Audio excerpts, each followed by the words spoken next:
خاک کربلا امام کی روایت کو کوٹ کرتے ہوئے کہ جب تمہارے گھر میں کسی نومولود کی آمد ہو، تمہارے گھر میں کسی نومولود کی آمد ہو، تو ایک لفظ استعمال کرتے ہیں بچے کی پہلی خوراک گٹھی پلانا یا تالو اٹھانا، سلام ہو ذات معصوم پر۔ فرمایا ہمارے شیعوں کی پہچان یہ ہے، حنکوا اولادکم، تم تہنیک کرو اپنی اولاد کی، پہلی خوراک دو اسے۔ کس کی خوراک دو؟ خاک کربلا کی۔ روکے رہیے گا کہ وہ خاک اصلی کہاں ہے؟ شیطان نے اڑغلایا، یہ تو باہر پڑی مٹی ہے۔ حیرت ہے، زمزم پانی بھر کے لاتے ہو، نہیں پوچھتے اصلی کہاں پر ہے، یہاں پوچھتے ہو مٹی اصلی کہاں پر ہے۔ سنیے، اگر اس سے مراد قبر حسین کی مٹی ہو تو ناممکن ہے۔ اور کیا یہ ممکن ہے قبر حسین کی مٹی اٹھائی جائے اور قبر آہستہ آہستہ مٹی اٹھاتے اٹھاتے اوپر سے مٹی ختم؟ آیا ممکن ہے؟ کہ نہیں، وہ علامت یہ نہیں ہے، علامت یہ کہ وہ سرخ ہو جاتی ہے۔ اب آپ لے جائیں اس کو تجربہ گاہ کے اندر، 10 محرم ہے، تقریباً 2:30 سے 2:45 بجے دن کا ٹائم ہے، کہ اب دیکھو مٹی سرخ ہو گئی تو اصلی ہے، اور نہیں ہوئی تو نقلی۔ یہ مطلب ہوا نا، سرخ ہو گئی تو اصلی، نہیں ہوئی تو صلوات پڑھے محمد والے بڑے آرام سے۔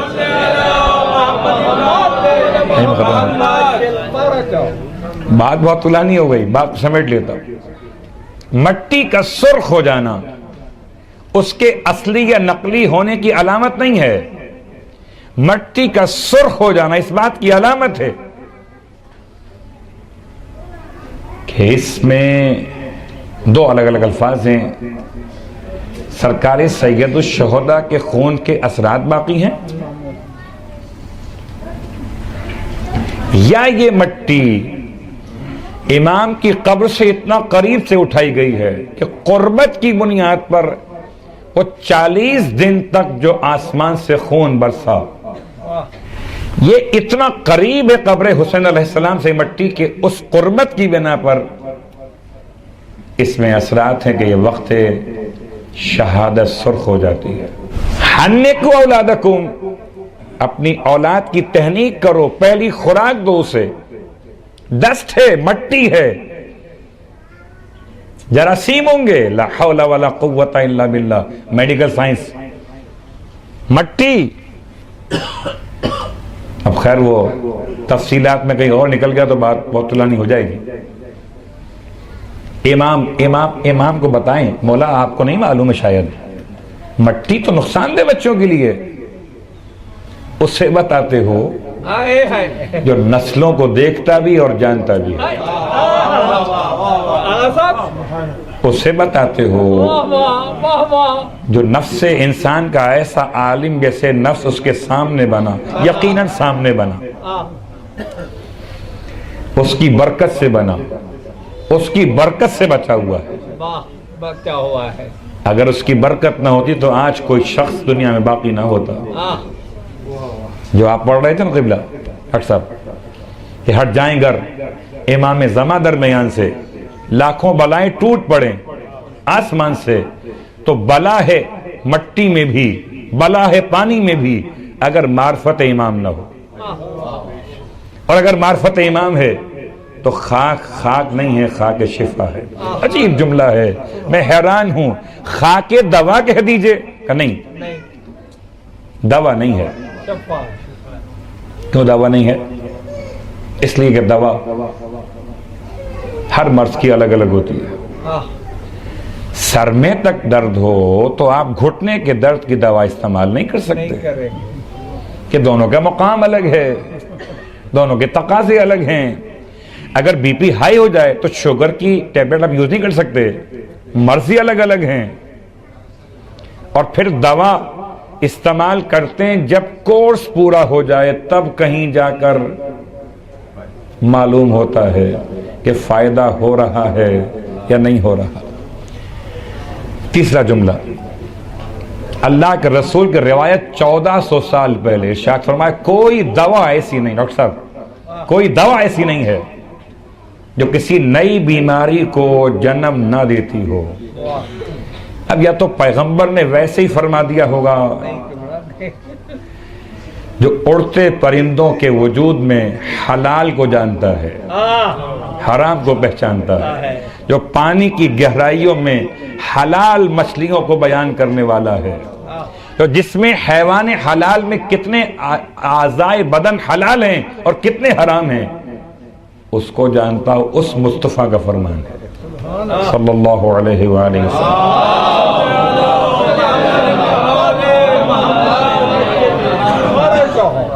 کوئی دوا ایسی نہیں ہے، کوئی دوا، کوئی طریقہ علاج جو آپ نام لیجئے گا، آپ کے جو علم میں ہیں، ایلوپیتھک ہو، ہومیوپیتھک ہو، ہربلس ہو، جو بھی ہو آپ کے علم میں، کوئی طریقہ علاج میں کوئی دوا ایسی نہیں ہے اس کے سائیڈ ایفیکٹس نہ ہوں۔ آج کی زبان نبی کہتے ہیں، اس لیے معصوم نے خاک کربلا کو خاک دوا نہیں کہا، خاک شفا کہا، کہ مرض میں اور دوا میں شفا کچھ دور رہتی ہے، کہ پہلے دوا ہو پھر وہ نظر کرم کرے شفا ہو جائے۔ یہاں دوا نہیں ہے، شفا ہے۔ اس کا مطلب ہے اب روایت معصوم کی کہ کیا اول دوا کے طور پر شفا کے نام سے خاک شفا دینی چاہیے؟ فَبَدَأً، امام فرماتے ہیں کہ جب تم کسی مریض کو خاک شفا دو تو تمام دوائیاں شروع کرنے سے پہلے، ایک روایت بھی ہے، لیکن بعض علماء نے اس کو تاکید کو محدود نہیں کیا ہے کہ آپ دوائیاں استعمال۔ مسئلہ کیا ہوتا ہے، ہم جب سب سے ہار جاتے ہیں کہ اچھا بھائی یہ دوا بھی سوٹ نہیں کرتی، اس سے فائدہ نہیں ہوتا، تو وہی حال ہوتا ہے جب کچھ نہ کر سکے۔ جملہ کہو بسم اللہ۔ یہ سب سے آخر میں کیا مطلب ہے؟ چلو اب اس کو بھی صلوات پڑھے محمد والے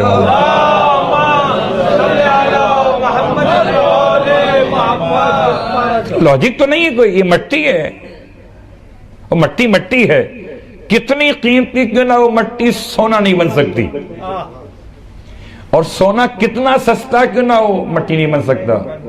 یہ مادیات کی باتیں قبلہ، معنویات کی نہیں ہیں۔ یہاں تو مٹی سونے سے افضل ہے۔ جو سونا اور چاندی بناتی تھی فضہ، اس سے پوچھئے کہ خاک کربلا کیا ہے۔ تو خاک کربلا کے استعمال کے مقامات میں پہلا مقام، آپ داہنے کان میں اذان کہیے، بائیں کان میں اقامت کہیے، اذان و اقامت سنا کے بنائیے نمازی، اور کربلا کی خاک چٹا کر بنائیے غازی، کہ بچپن سے نمازی بھی ہو جائے اور غازی بھی ہو جائے۔ یہ دونوں باتیں آپس میں بہت میچ کرتی ہیں۔ اور پھر دوسرا مقام جہاں استعمال کرنا ہے،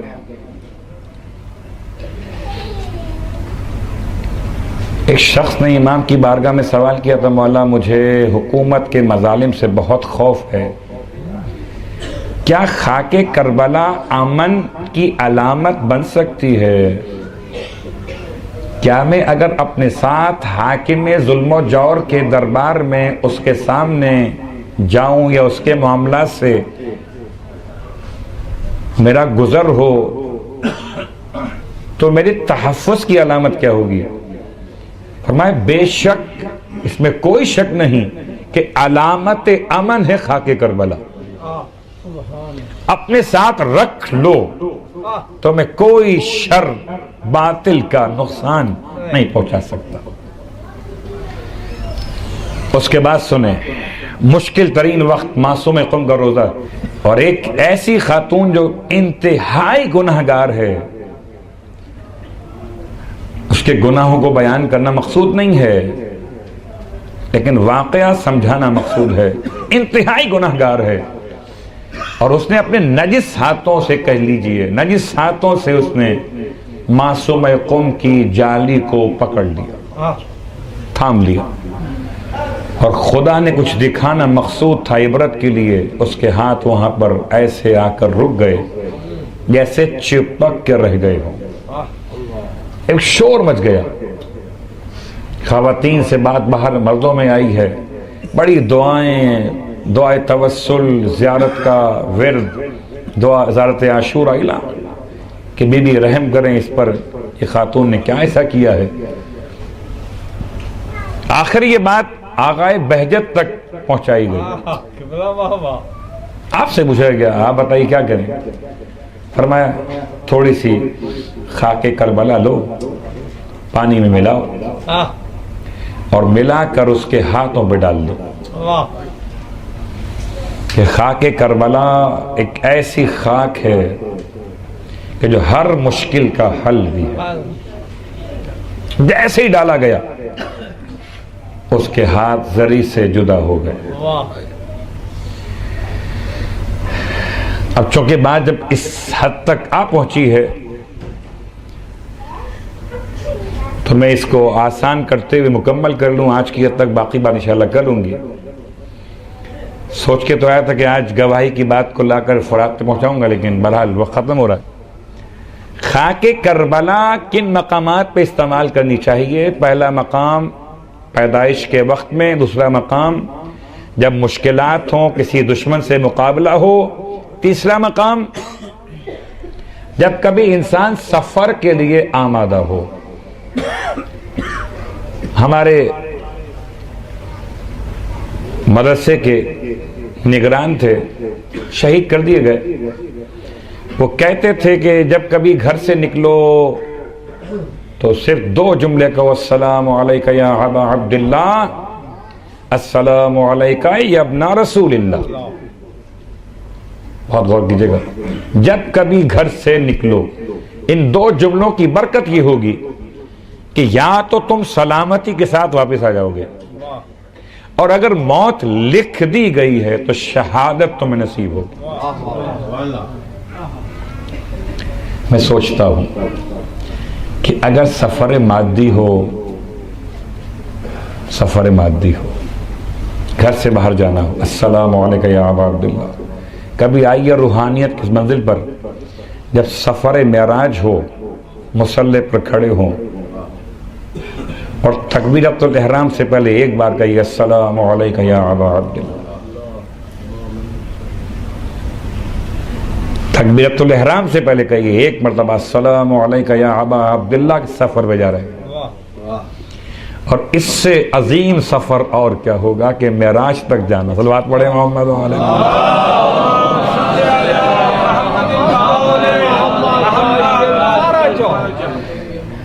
تو سفر کربلا اپنے مقام پر، ہر سفر کے لیے خاک کربلا، خاک کربلا کا استعمال سجدگاہ کے طور پر بھی، بیمار کو شفا یابی کے لیے، اور امام فرماتے ہیں حرام ہے، حرام ہے شفا کے علاوہ کسی اور ارادے سے خاک کربلا کھانا، ایسے ہے جیسے ہمارا گوشت کھا لیا ہو۔ اس کا مطلب کیا ہوا؟ دو جملے فقہا نے بیان کیے، خاک کربلا کا احترام واجب ہے، مستحب نہیں۔ خاک کربلا کی توہین حرام ہے، مکروہ نہیں۔ امام کے اپنے الفاظ، اتنے سخت الفاظ، شفا کی نیت کے بغیر ایسے ہی انجوائے کرنے کے لیے چلو ثواب مل جائے گا، نہیں، حرام ہے۔ اور اتنا بڑا جملہ امام کا، فرمایا جیسے ہمارا گوشت کھا لیا ہو۔ اور بس عزیزو، خاک کربلا خاک کربلا ہے، ایک ایسا شخص ہے اس نے وصیت کی ہے کہ مجھے نجف میں مولا کے جوار میں دفن کیا گیا۔ باقی باتیں کر میں چھوڑتا ہوں۔ آج کی حد تک بات مکمل کرتا ہوں۔ یہ رہنے والا کہاں؟ بصرہ کا ہے۔ بصرہ میں اس نے اپنے اعزہ سے وصیت کی، مجھے نجف میں مولا کے جوار میں دفن کیا۔ انتقال ہو گیا، عرصہ میت کو لے کے چلے، امام حالت خواب میں اپنے خداموں کے پاس پہنچے، فرمایا خبردار بصرہ سے آنے والے تاجر کی میت کو میرے حرم میں دفن ہونے کی اجازت نہ دینا، وہ یہاں کا اہل نہیں ہے۔ اللہ اکبر۔ سمعاً و طاعتاً، خدام کہتے ہیں مولا ہم حاضر ہیں، اس کو یہ دفن نہیں ہونے دیں گے۔ لیکن وہ میت نہیں آ سکی، تاخیر ہو گئی، اور اب امام پھر خواب میں آئے، خداموں سے کہتے ہیں ہم نے جو منع کیا تھا اس میت کے لیے، اب ہم تم سے کہتے ہیں اگر وہ اب میت آئے تو اسے میرے حرم میں احترام کے ساتھ دفن کر دینا۔ اور کسی کی ہمت نہیں امام سے پوچھے، خداموں نے پوچھ لیا مولا سے، مولا غلاموں کا سوال ہے، ایسی کیا بات ہو گئی ہے کہ 2 دن پہلے آپ منع کر رہے تھے، آج کہتے ہیں دفن کر دیں؟ فرمایا کہ اسے اس کے لواحقین جب لے کے چلے تو راستہ جو اختیار کیا، وہ اختیار کیا جو کربلا سے نجف آتا ہے، اور اس کی جب میت کو کربلا سے گزارا گیا تو کربلا کی مٹی دھول جو ہوا سے اڑ رہی تھی وہ اس کے کفن میں گر گئی، اور خدا کو یہ بات کیسے قبول ہو، اس کی رحمت کو جوش ہوا کہ اگر کربلا کی مٹی کفن پہ پڑی ہوئی ہے تو اس کے وہ سارے گناہ بخش دیے جو خدا سے معاملات سے متعلق تھے۔ اب یہ اس قابل ہو گیا کہ میرے حرم میں دفن کیا جائے۔ خاک کربلا، یہ مٹی جو ہوا میں اڑ رہی ہے یہ خاک کربلا ہے، یہ ڈسٹ نہیں ہے اس معنی میں، ورنہ آنکھوں میں مٹی چلی جائے تو آنکھیں خراب ہو جاتی ہیں، اور ایک نہیں کئی واقعات ہیں کہ آنکھیں ٹھیک ہوئی ہیں اس مٹی کے آنکھوں میں جانے سے۔